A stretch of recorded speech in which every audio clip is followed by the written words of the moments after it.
It's good to see each one here this evening. We hope each of you feel well. We're talking about the rocks tonight, which is one of my favorite subjects. Not really about rocks in general, but specific rocks, that is, the sedimentary rocks. A lot of people don't realize that the continents are covered to an average depth of about 1.5 miles. Nothing in some places, much more than that in others, but an average of about 1.5 miles of sedimentary rock. That's rock laid down by water, horizontally. Of course, if you look at the road cuts, if you drive across the country at highways, you see these horizontal layers, rock laid down by water. Average depth of 1.5 miles covering the continents. How did that come to be? And that's pretty well what we're going to be talking about tonight. Many will say this is a slow, gradual process and that the building up of these layers records the evolution of life, much like a tape recorder would record a presentation. Over millions of years, the evolution of life is recorded by this process of laying down rocks over the years. On the other hand, it could be a very rapid formation, and from what we looked at last evening, I think there's very good evidence to think it was done rapidly, that it was a high-energy, catastrophic flood deposit that produced these horizontal layers that cover the continents. But as the evolutionist describes the process, he says it looks something like this in cross-section, and you see this in all the geology textbooks and earth science textbooks, that began with the simple organisms down at the bottom and then progress upward toward the more complex. And as we consider the fossil record tomorrow night, we'll be considering that argument.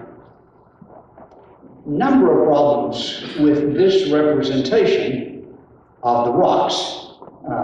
It's not possible, well, I'm jumping ahead. Their view is that it's a slow, gradual, recorded process of millions of years. The problem, the biggest problem is it's only in the textbooks. You do not find this anywhere on the face of the earth, that is in this complete form. And knowledgeable geologists understand that, and it's not really argued.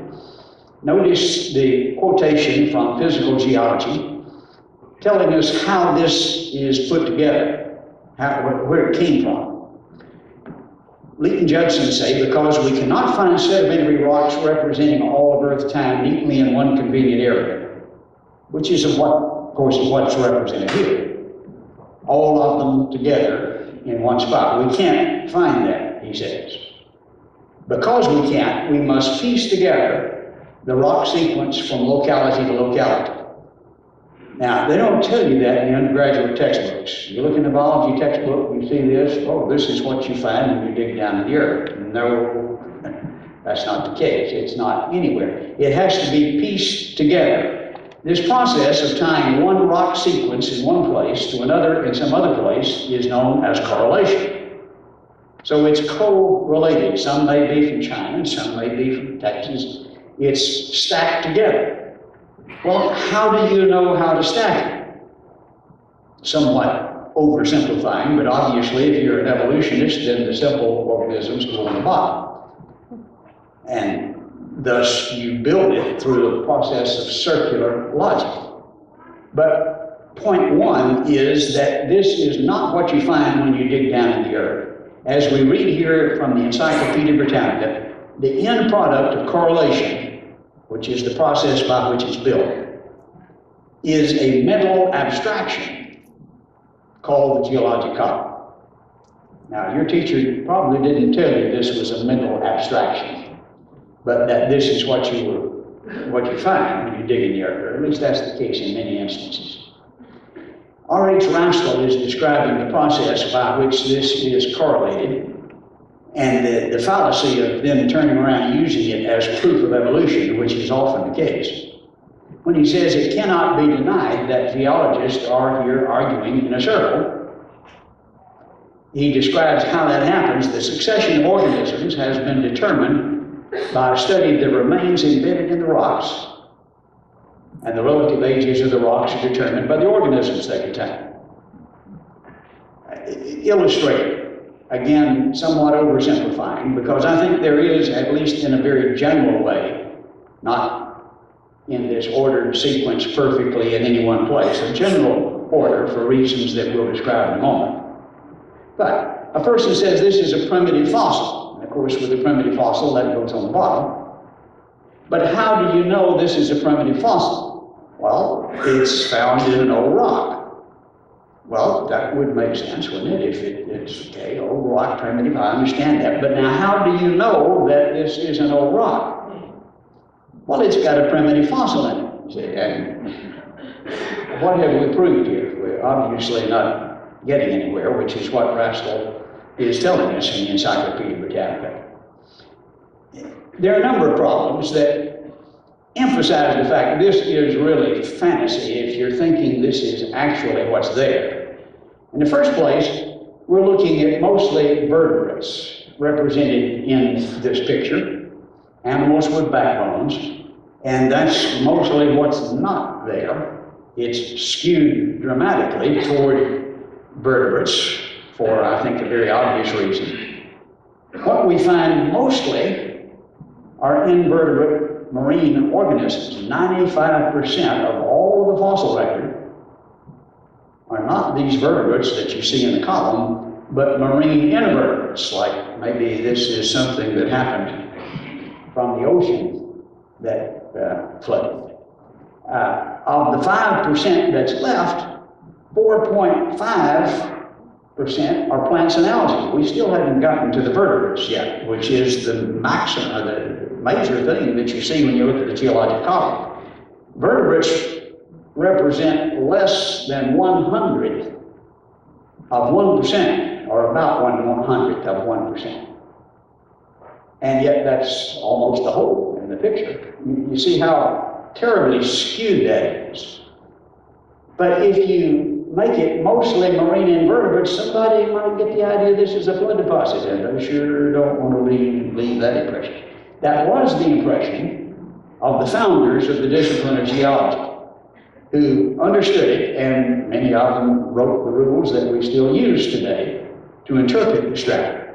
And some people will say, well, a flood would not produce what we see today, and we couldn't understand it from that perspective.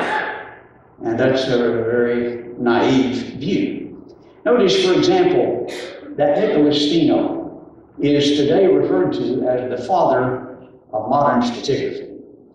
He wrote the book, the 12 axioms that you have to memorize if you're, we mentioned this earlier in the week. If you're going to pass stratigraphy, you're going to have to know his 12 rules. From the textbook, Evolution of the Earth, gotten back into the leading geologists in our country today, we read Steno's axioms provide the ultimate basis of practically all interpretation of Earth history. So their importance can hardly be overemphasized. His 12 rules is the foundation. This is the way you do the study of the strata. I was doing research at Cambridge in England and ran across one of the early copies of Steno's book. It was in the museum there at Trinity Library, and notice on the fly page, dedicated to the proof of the Noachian deluge. He was a flood geologist. He understood it from that perspective, and from that perspective wrote the rules that you have to know today if you're going to do stratigraphy. That's the way it works. In fact, we read in Geology Journal just several years ago, and a geologist I talked to get real upset when I infer he was a flood geologist. He's their hero. Well, here's documented in geology. He believed in universal flood throughout his life.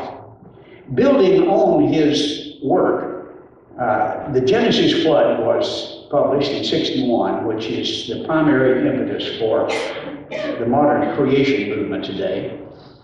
And it's interesting to notice in the foreword, written by John C. McCampbell, that he acknowledges that this does fit the facts of geology. He's head of the Department of Geology at the University southeastern Louisiana, produces an awful lot of geologists.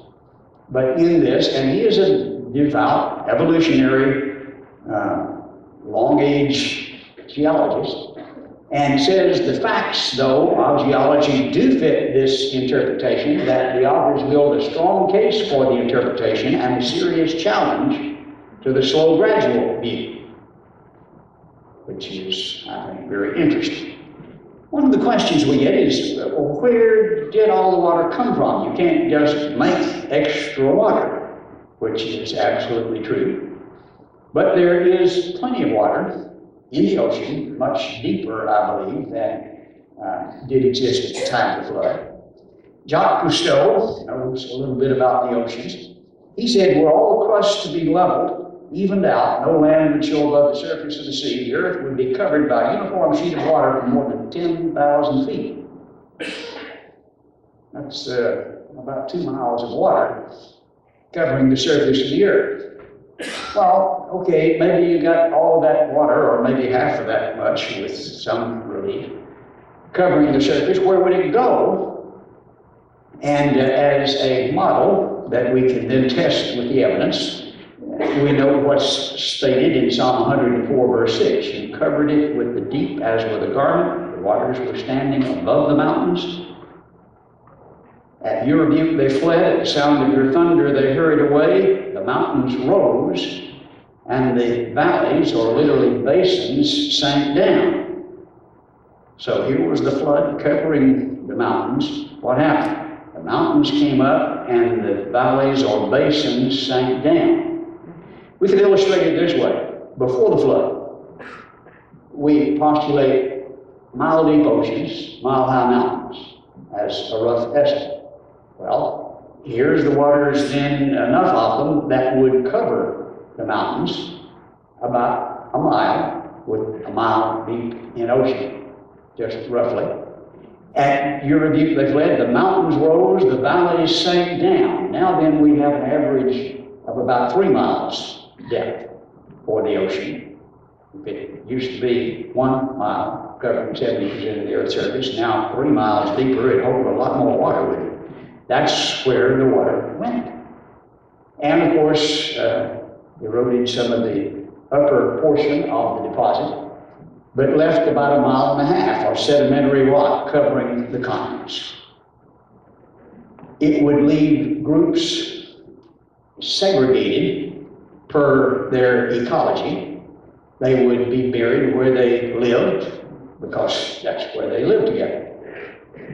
It wouldn't look this neat and this perfect, but we see animals in the Cambrian, down at the bottom of the ocean, that would be different from the animals up in the Jurassic, because they didn't live together, and there are different animals that live at those elevations. But if this were then flooded with the universal flood, we would see these natural habitats segregated and preserved, buried, because that's where they lived, not because they were millions of years apart. The water would bury them, not all in this neat stack, and you never find that, but we're illustrating it that way so we can illustrate the concept. But again, that would bury the groups separately, again, not because they're separated by millions of years, but because their natural habitats would segregate and they'd be buried where they lived. And so you've got rock units, ecological zones that are preserved, and that's what we see in the rock record. We see Cambrian that preserved the animals that lived at the bottom of the ocean, but they're not simple animals, they're very, very complex. There are different animals that lived a little higher, and likewise, again, not all in one spot, not neatly together, and certainly not with the vertebrates primarily, mostly invertebrates. So what we're looking at here is something that is arbitrarily arranged, it is skewed. We must remind people that it is a conceptual correlation as it's stacked together as if it were in one place, and that it is useless as proof because of the circular logic. It belongs at the bottom because it's got a primitive animal in it, and so that's where you put it. There are physical limitations or constraints, indications that show a general order, because things live at the bottom of the ocean are different from things that live higher, but it has nothing to do with complexity. It is useful, though, I think, as a model. And we use models and introduce that concept Monday evening. If evolution is true, we ought to be able to represent it this way, even if we understand it's not in one place, but it should be consistent. Well, how would you test then to see if this is a consistent model? And breaking into circular logic is not always that easy to do. But let's allow Stephen M. Stanley of Johns Hopkins University, a very famous paleontologist, to describe what it would take to test to see if this is an appropriate illustration. He says topsy-turvy fossils would be the real test. They would disprove evolution. Any topsy-turvy sequence of fossils would force us to rethink our theory.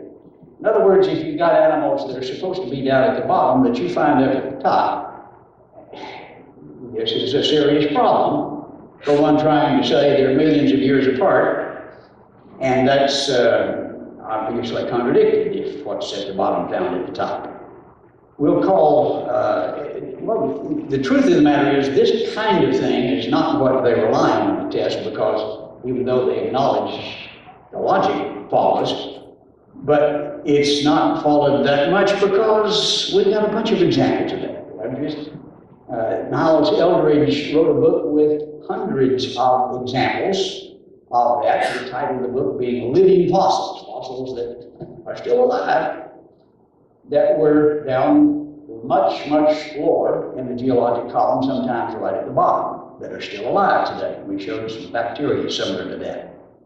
He says there seems to have been almost no change in any part we can compare. We've not completely solved the riddle of living fire. How do you explain it's supposed to be at the bottom, it's found still alive? Well, we're working on that. That's basically what he's saying. He is curator of the American Museum of Natural History, the largest fossil museum that we have in the United States. One of the illustrations that he gives is the coelacanth, a very famous fossil, because it's often found with the dinosaurs, are very close, certainly the same layer. And here we see Keith Thompson writing the book Living Fossil, describing this fish, the story of the coelacanth. He said, and he's the president at the time, the Academy of Natural Sciences, this is a fish thought to be extinct for 70 million years. Dinosaurs have been extinct 65 million years, we're told, so that's roughly the same. The fish was a coelacanth, an animal that thrived concurrently with the dinosaurs. And he says they look quite like, what? These things that lived at the time of the dinosaur are just like what we're finding today, but we have no fossil coelacanths younger than the late Cretaceous. That's when the dinosaurs disappeared. From that point on, nothing. But they're alive. You see the problem for those that try to explain this as this slow, gradual record of what happened, and if they disappear, they must be extinct. No, we've caught over 1,000 of them in the last few decades, when back in the 30s they were finally discovered. What we'll call topsy fossils, then, are those that are supposed to be down that are found up. And the very obvious implication, I think unquestionable, if we're honest, is that falsifies the extinction hypothesis. That is, that if we see them existing here and then no higher, that means they would extinct. No, it doesn't. We've got hundreds of examples of these living fossils that show that isn't true. But you still hear that mantra repeated over and over again. The real test, though, that is acknowledged to be a test, I think the other one is, this one is acknowledged to be unquestionably, are things that are supposed to be up that are found down, what we'll call the turvy fossils. Notice Richard Dawkins' explanation. He says we should be very surprised, for example, to find fossil humans appearing in the record before mammals are supposed to evolve. That's the thing that's supposed to be up, found, down. If a single well-verified mammal skull were to turn up in 500 million-year-old rocks, our whole modern theory of evolution would be utterly destroyed. So here is one of the men of greatest faith in evolution who is acknowledging this would rip it. It would utterly destroy. If you found something that hadn't evolved yet, back down before it was supposed to evolve. In Newsweek, he was quoted this way: not a single solitary fossil has ever been found before it could have evolved. Now, that's a statement of faith, not a statement of fact. He said evolution could be so easily disproved if just a single fossil turned up in the wrong date. And if you do, that would disprove, according to Richard Dawkins. Well, we found a lot of that. He won't admit that, but we're going to be looking at some of that, and I want you to understand the implication. When you find that, that is a test of this representation in the column, and according to him, it disproves it. For example, near LaSalle, Utah, we have two modern human skeletons found in the Dakota sandstone, supposed to be over 100 million years old. It's the same layer that we find at Dinosaur National Monument, along with a number of other layers, but this is one of the layers there at Dinosaur National Monument where you have lots of dinosaurs. Two completely modern human skeletons. Since then, we found even more. I went back to this to see if we could absolutely certainly verify this. It's an open pit copper mine. The road that you see in the foreground here was cut about 30 years ago. It was a hill that went completely across, and we have photographs of that, and the photographs of them excavating and then putting the road in. But 50 feet down in this Dakota sandstone, which is the layer with dinosaurs, you find now 11 modern human skeletons.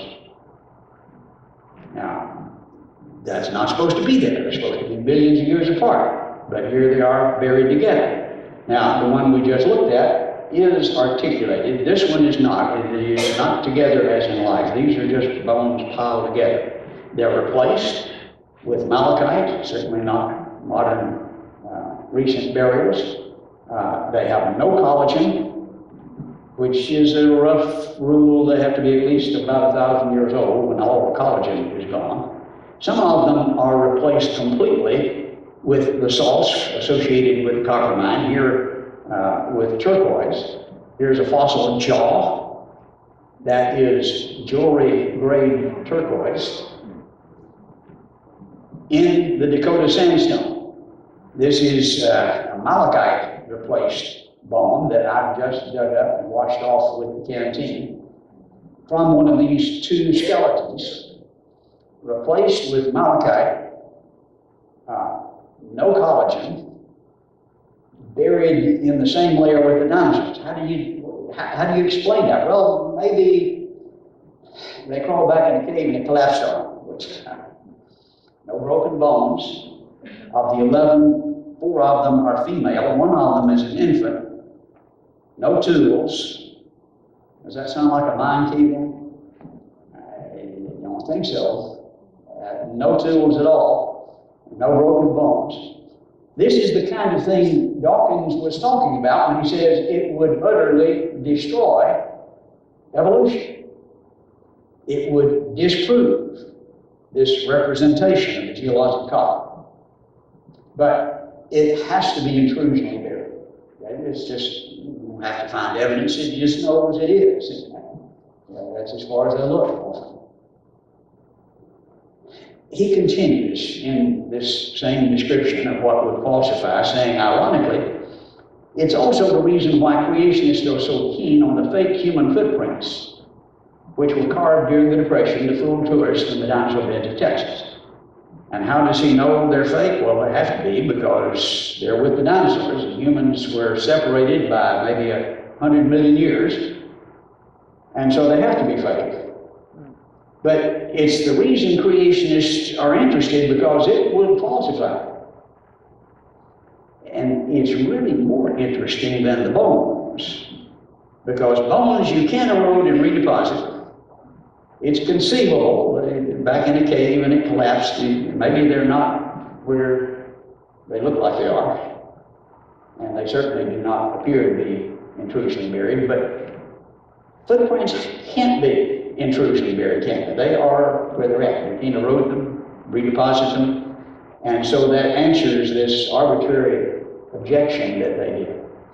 We traveled to Dinosaur Valley State Park near Glen Rose, Texas, and here we see a swift-moving stream that has eroded down through the rock and revealed a lot of dinosaur tracks.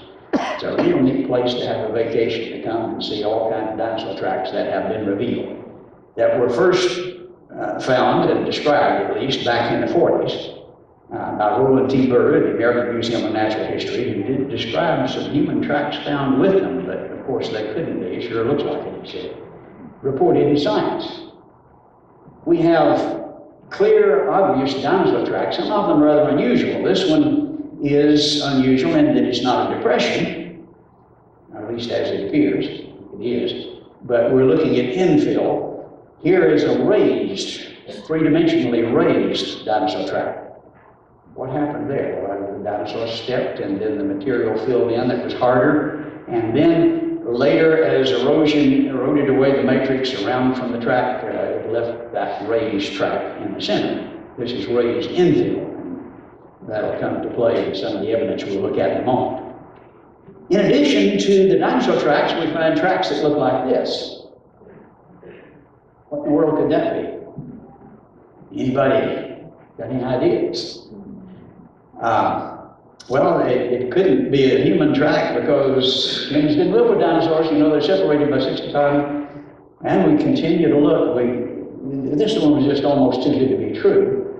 And we'll come back to it later. We also found tracks that look like this. And, wow, that looks pretty clear in the limestone. Stan Taylor decided to test the idea that they were carved, which was just what some people said, because they couldn't think of anything else, an ad hoc explanation. Two tracks were seen out in the river, going back up under the riverbank, and so let's follow them back up under the riverbank. 6 feet of alternating clay, limestone, clay and limestone are being removed here. If they continue under the riverbank, what would that say about the carved hypothesis? That would rip it, wouldn't it? Well, they did continue under the riverbank, as we see here. And he excavated 12. We've now found 2 more. Looking at them closely, you can see the mud push-up around the track, showing, again, this is not carved. It's excavated from under the overburden. And the one that, and I was trying to play the devil's advocate here. What could this be? How do we falsify this idea? And this is the one that really persuaded me, and you have to kind of look at it a minute, because you got the human stepping right in the middle of the dinosaur track. Here's the dinosaur track. That's about 25 inches and relatively consistent in that series. Actually, there's 134 dinosaur tracks on this entire platform. But going through the middle of those tracks is this. There's a sequence now of 14 in a right-left pattern. You can see all 5 toes and instep and heel. Some across, some completely outside. Some at the front, some at the back, but associated with 134 dinosaur tracks on this platform in a right-left sequence. Well, that's pretty powerful evidence. I presented this at a science meeting in Tennessee, and the fellow who had won Humanist of the Year for coming up with the best explanation for these tracks that had been presented as evidence of creation, he overflown this with his idea that had to be carved. Or maybe just a pad on the bottom of a dinosaur foot that looked human. I'm serious. He got Humanist of the Year for that. He was at the presentation. And so he got on a plane the next day and was seen in the water with an iron bar beating a tar out of his tracks. And that's the way they looked when he got through. We do have excellent stereo photographs. We have casts made, so we didn't really destroy the evidence. Directly ahead of this one, I'm sorry, not directly ahead, on up the trail several, about four or five more tracks. We see this, and notice in the anterior portion, the front part of it, you see the three dinosaur toes, with the human, in this case, stepping on the back end of the dinosaur foot. And I said, well, if this is a human trail, they need to be consistent in length, and you need to have rights and lefts in alternating order. Now, erosion doesn't do that, does it? And again, remember, we're dealing with material that was excavated from under the overburden, about 6 feet under it. Here is the track as it appears straight on. From the side, that same track looks like this, and you can see the human portion of it depressed. Now, the dinosaur part is filled in. You see the infill, it's almost flush. But the human is stepping in the infill in this instance. And when you put a human foot in it, it's molded, it shapes. If you want to persuade somebody to stick his foot in it, it's wow, it fits. Now, directly ahead of this one is a right or a left. Make sure everybody's awake tonight. We're looking at a right. Directly ahead of it is a right or a left. A left. And this one is completely outside the dinosaur track, as we can see from this view of that same track. The dinosaur track about 25, the human about 11 and a quarter, consistently for 14. In a trail, seen here in its entirety, crossing a dinosaur trail. There are more dinosaur tracks than we have highlighted here, but very obvious dinosaur trail going across it. But the human track going down the center, right, left, for 14. We've shown you some of the better ones, all 5 toes and instep and heel, not that case with all of them, but fossil footprints almost never have individual toes. We analyzed it, seeing the highest in elevation was +1, and then it went slightly down and slightly back, so they're numbered that way. All of them have at least a general oblong human shape. The length is very consistent. You can see individual toes in 7 of the 14. With Mary Leakey's tracks in Africa, you can see none of the individual. Well, you can see the great toe in some of them, but none of the individual toes.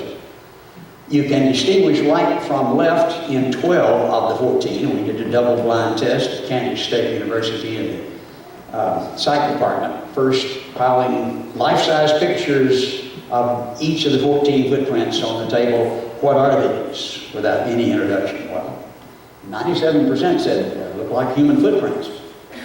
Then we got real rough on these freshmen in college students, one and all freshmen. Tell me right from left.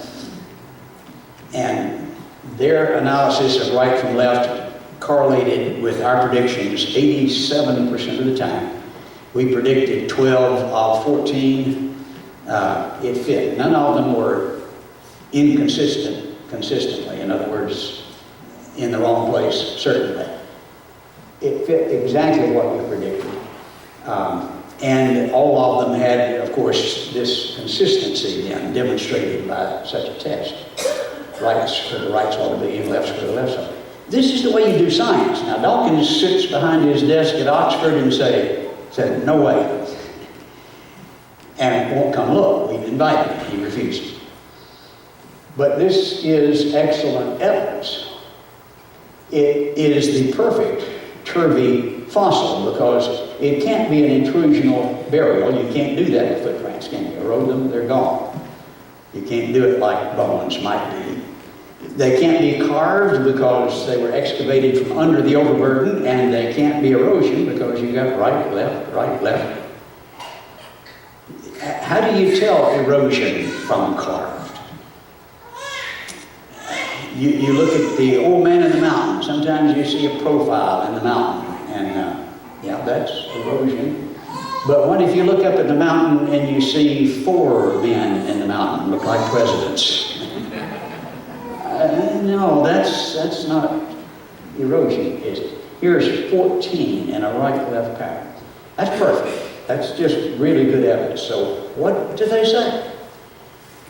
I presented this on a college campus up at Tennessee State University and to some grad students. They had the head of the department there finished, and they turned around to see what the head of the department would say. He said, after some stuttering and stammering, well, of course, we don't know that there weren't dinosaurs back there with human feet. And I thought, well, I guess that's right. We don't know there weren't. I said, isn't it also true we don't know that there weren't humans back there with dinosaurs? Dinosaurs with human feet, humans with dinosaurs. Isn't it more reasonable to say that these things look like dinosaurs were made by dinosaurs? That these things look like humans made by humans? No, he wouldn't agree with that. I said, if they were made by humans, would they look any different? And he got up and left. That was the end of the discussion. But his explanation was dinosaurs with human feet. Dr. Chuck Finsley was curator of the Dallas Museum of Natural History. We got him to come down and look at them. He actually wanted to display one of the dinosaurs we'd excavated in the area. He got upset and left. Finally came back. He really did want that dinosaur to display. And finally, the 3rd time down, he said, Dr. Patton, I have an explanation for you. I can tell you what these things that look like human feet really are. He said, I think these were made by aliens. I said, well, Chuck, if they're made by aliens, I guess they came from a galaxy far, far away that'd be more intelligent than we are. What are they doing running around barefoot? He got rid of that. But this is the kind of answer that we get, and you can see why we're having a good time. You just follow the evidence. If it looks like a human foot, maybe that's what it is. If it is, this is exactly what Dawkins said would totally refute and destroy. Well, one of the responses we got, and it's rather typical when you can't explain it, is, well, you need more evidence. 14 in a right-left pattern. 4 presidents would be enough, I think. But anyway, we proceeded to excavate following this trail, especially in the year 2000. There was a huge drought in Texas, and continued that trail down to the south and excavated the longest consecutive dinosaur trail on the American continent. Over 500 consecutive dinosaur tracks, this trail that came across the human trail. And you see the little man around the corner? You still can't see the end of it. It's around and hidden. And some of the dinosaur tracks are just spectacular. It's not only the longest, but it may be the best, the clearest, sharpest. And I can assure you, we understand what dinosaur tracks look like.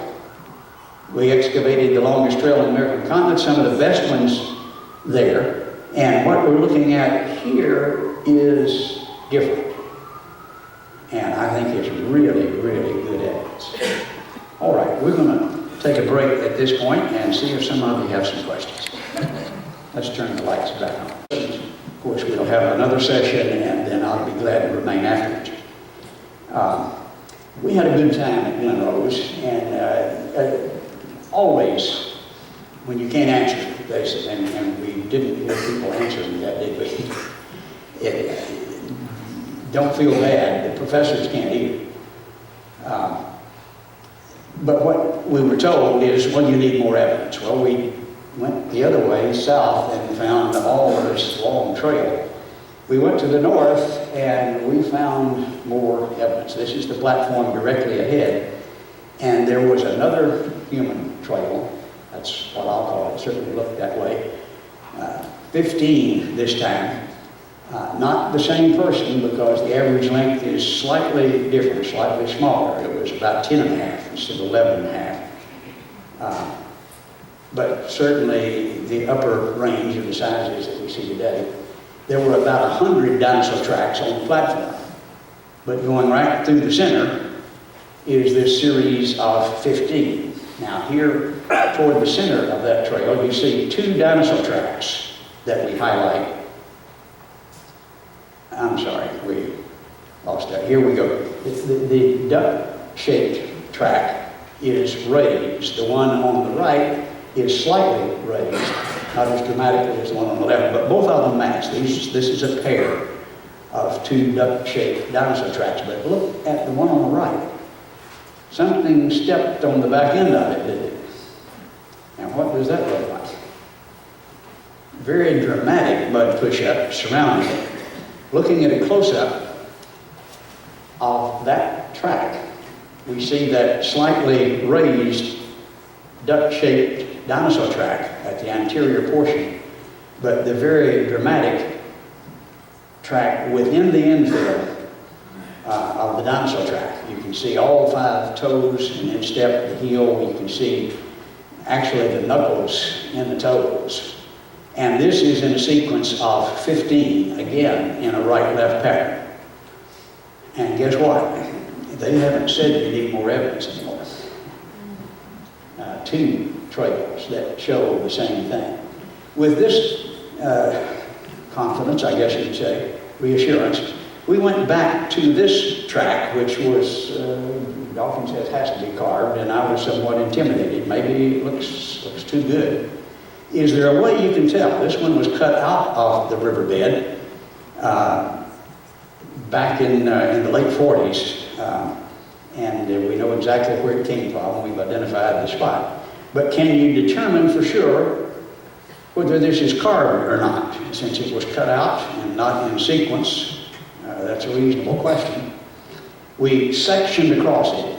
Sometimes underneath, in the rock, you can see the contours following the contour of the track, in which case you know this is not carved. And so we section here at the heel, and you see the disturbed material directly under the heel.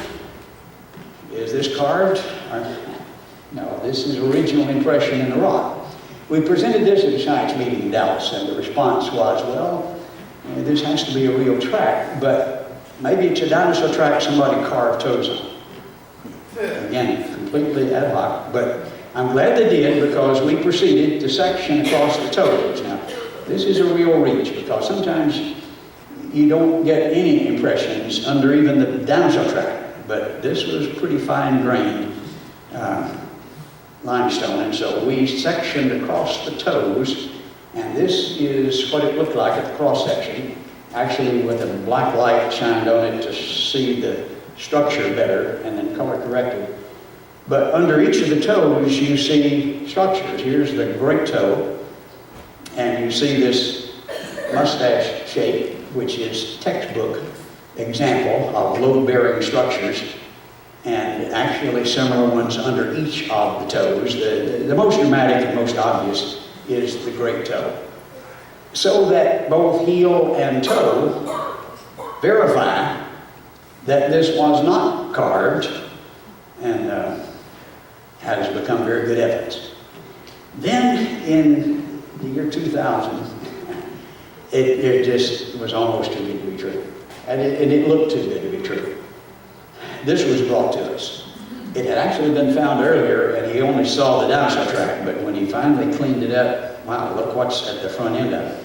Here you see the dinosaur stepping on the human track instead of the other way around.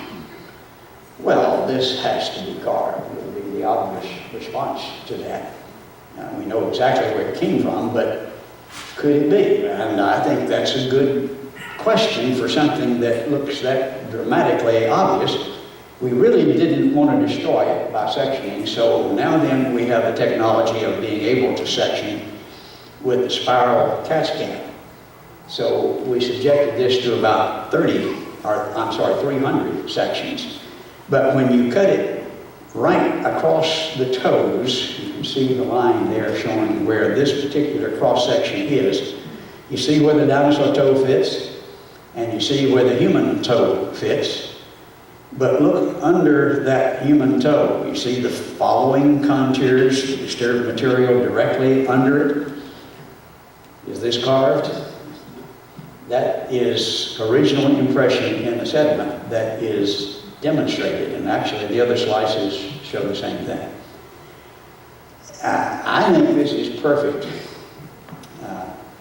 turby evidence, if you please, that we've totally destroyed. But it's not the only evidence. We find this kind of thing around the world, indicating that humans and dinosaurs were not separated by millions of years. Travel with me down to Peru, where we have, I think, dramatic evidence. This is Dr. Javier Cabrera, who passed away about 10 years ago. But we were able to do research with him and to look at what he had been collecting for years.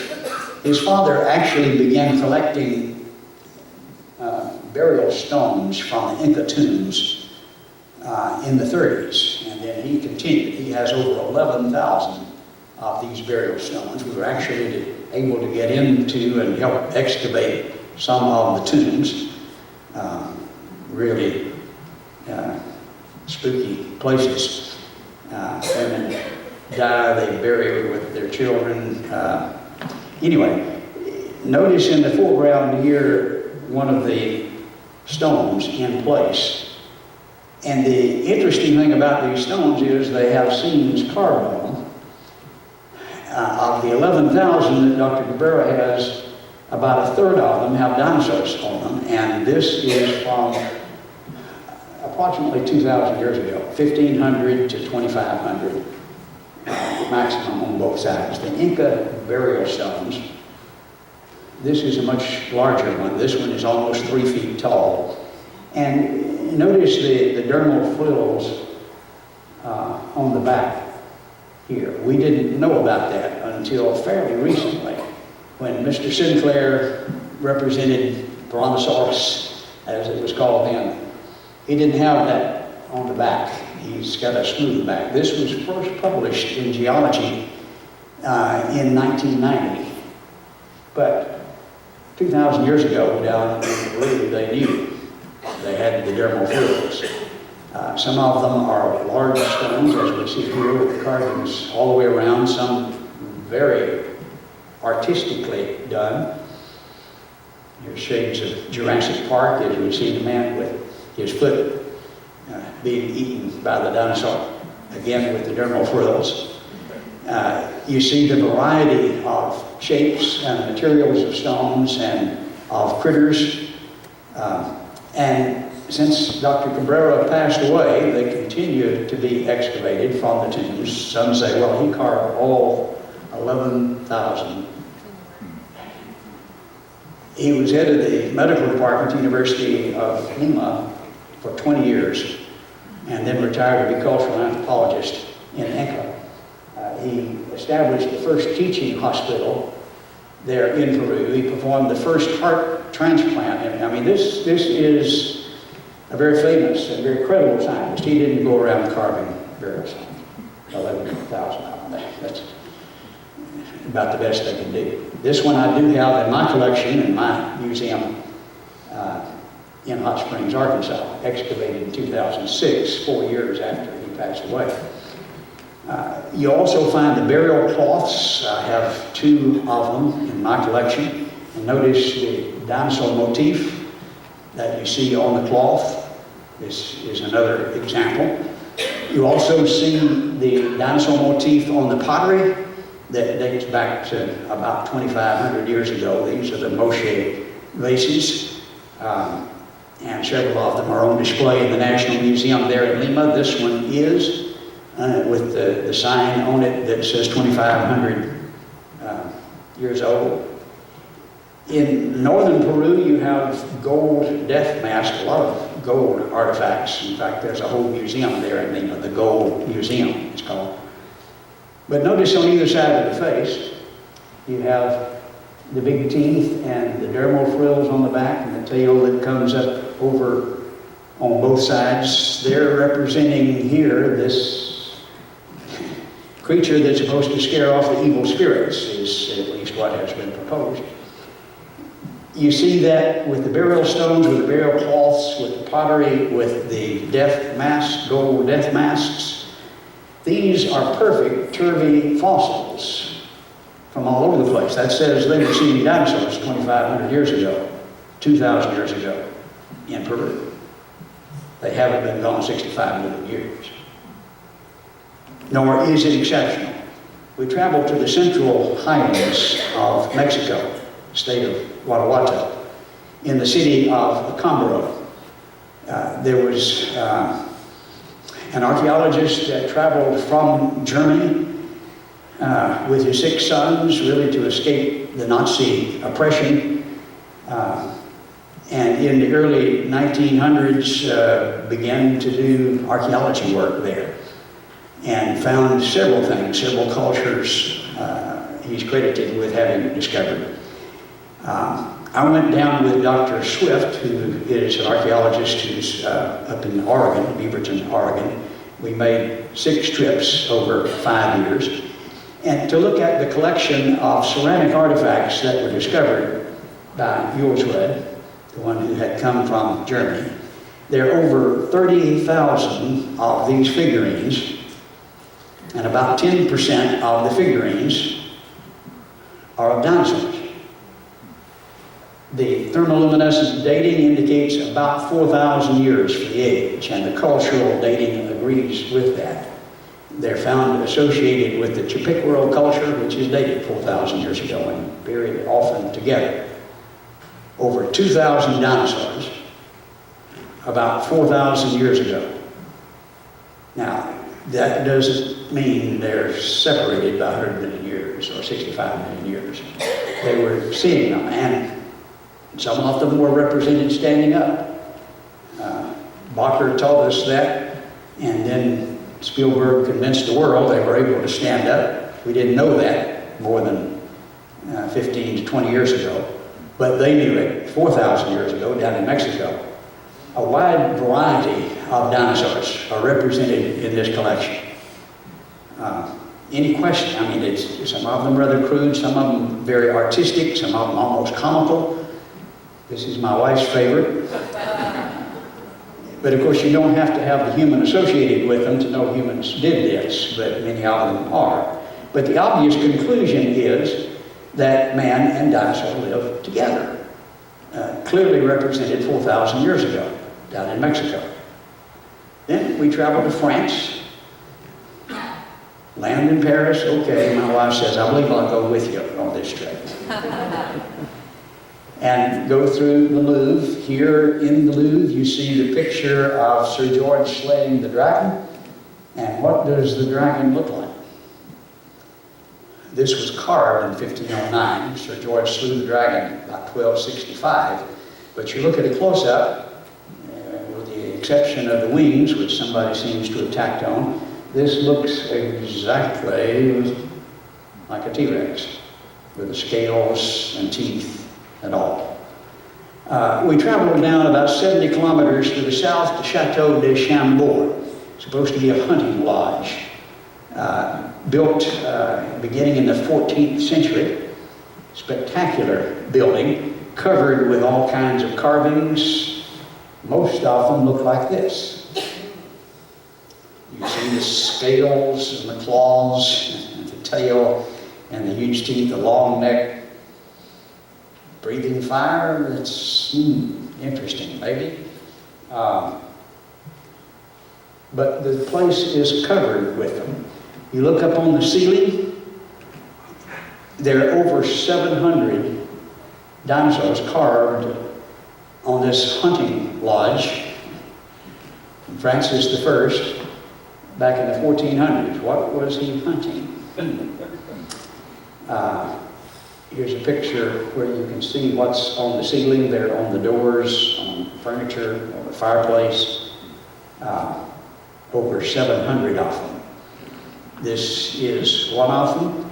We compare that with Plateosaurus. There are about 3 or 4 dinosaurs we're familiar with. There are, of course, many more than that. Plateosaurus is one most are not that familiar with, but when you compare that with what's on the walls at Chateau de Chambord, as represented here in the Harvard Museum of Natural History, it's a dead ringer.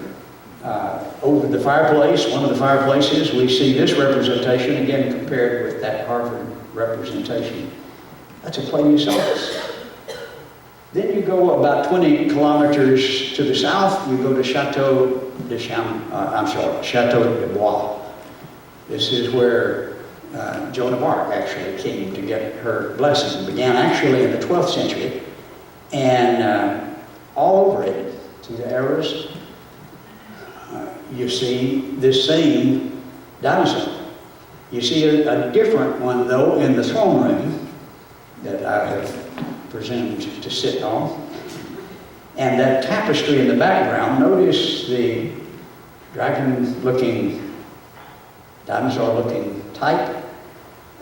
We compare that with Dracorex hogwartia that was found in 2007 here with Bob Bacher, that we worked with here at the Society of Vertebrate Paleontology, this meeting in Austin, Texas.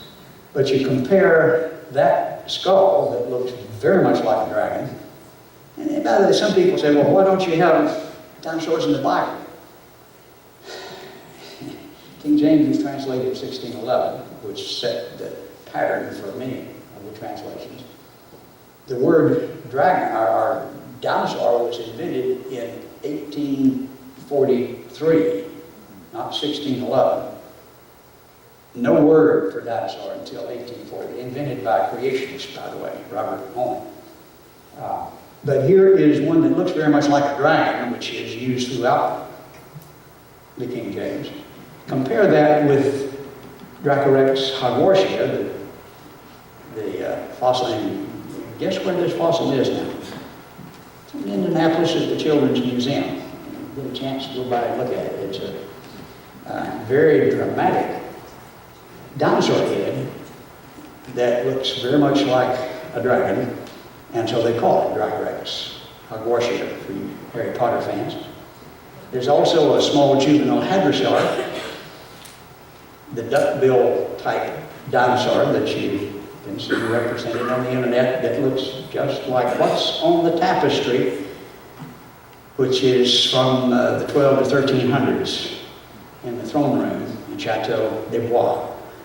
And so here from Chateau de Chambord and Chateau de Bois, we see clear evidence they were seeing dinosaurs, not 100 million years ago. Travel with me to Cambodia, in the jungles. My wife passed on this trip. But way up near Siem Reap, there's some of the more spectacular temples, maybe the largest, most elaborate temples ever built in the world. One of the major temple builders, who was almost worshipped in this period, was Jayavarman VII. Here he's posed like Buddha in the Phnom Penh Museum, where I took the picture. And he's represented in, well, he was the greatest temple builder of the Khmer Empire. He began to reign in 1181. He built this building, which is still pretty much in ruins. It hasn't been restored. This is Kitwan, which was kind of a Hindu, Buddhist monastery. He was a politician. He kind of tried to play both of them together. But this was built in honor of his mother-in-law. But it was dedicated in 1186. And covering the walls are all of these stone carvings of jungle animals and people. And right in the corner here, under this huge, many-ton pinnacle, you see the carvings, the buffalo, you see the dancing girls, but notice where the arrow is pointing there. Can you see what that looks like? Maybe with a close-up you can see better. What does that look like? 1,100 '86, they were drawing pictures of dinosaurs on the walls in Cambodia, along with the monkey, which really doesn't look that much like a monkey, but that's what that's supposed to be. The Stegosaurus looks a lot more like the Stegosaurus than the monkey does. More proof of the co-occurrence of humans and dinosaurs, which is exactly the evidence that even Dawkins says would utterly destroy evolution. Consider the significance as represented by some of the leading scientists. Louis Jacobs, at the time this statement was made, was president of the Society of Vertebrate Paleontology, paleontologist at SMU in Dallas. He says, if you find humans and dinosaurs together, evolution would be vanquished. You find evidence of that. Stephen Stanley, that we quoted from earlier, he said it would disprove evolution. And Jerry Cohn, the University of Chicago, again, a vicious anti-creationist, says if dinosaurs and humans together would be one of the ugly facts that could kill Darwinism. They sound like creationists, but here they're telling you the necessary implication as the evolutionist sees it. And Dawkins has made several statements about it. Evolution would be utterly destroyed, evolution would be disproved, it would blow the theory of evolution out of the water. And the full quotes in the documentation you'll see in the handout. This is what it means, and I think they're absolutely right. We just have to decide if we have provided that evidence. The geologic column, of course, says they're supposed to be 100 million years apart, but this is a mental abstraction. It's a skewed mental abstraction to keep from from looking like that flood deposit, because it's mostly a marine invertebrates. But it is a model that represents the idea put together and built with the assumption, but tested as a model. With a model, you begin with the assumption, with the idea, and test it. And when we test it with the real world, we see contradiction after contradiction after contradiction that we've shown tonight. And believe me, I've had to leave out more than I put in. If you look at the presentation, you can see most of the slides are blacked out. These destroy, demolish the model. It's not 100 million years apart. This demonstrates that they're not. And so that's the way science should proceed. When a model is falsified, you give it up. But if you're married to your philosophy, you talk about dinosaurs with human feet, and aliens, and anything, in order to keep from giving up the philosophy. Nova came down to Glen Rose while we were there working and photographed the footprints that we had uncovered. The people there were excited. They put together a beautiful presentation, which the editor actually killed. Long story there, but refused to allow it to be presented, but did put out a brief video about it, saying under the heading, God, Darwin, and the Dinosaurs, dinosaur footprints side by side with humans, quoting here from Nova. Finding them would counter evidence that humans evolved long after the dinosaurs became extinct, and back up the claim that all species, including man, were created at one time. They understand the implications. They deny that it ever happened. They say there's absolutely nothing at Glen Rose that looks anything like a footprint. That's what this video said. Well, I think you know better than that. This is what would be implied if what you saw tonight is real. It would necessarily imply just what the creationists are telling us. I think that's really good evidence, and you can see why, as creationists, we're having fun just following the evidence. Let's turn the lights back on and see if some of you have some questions.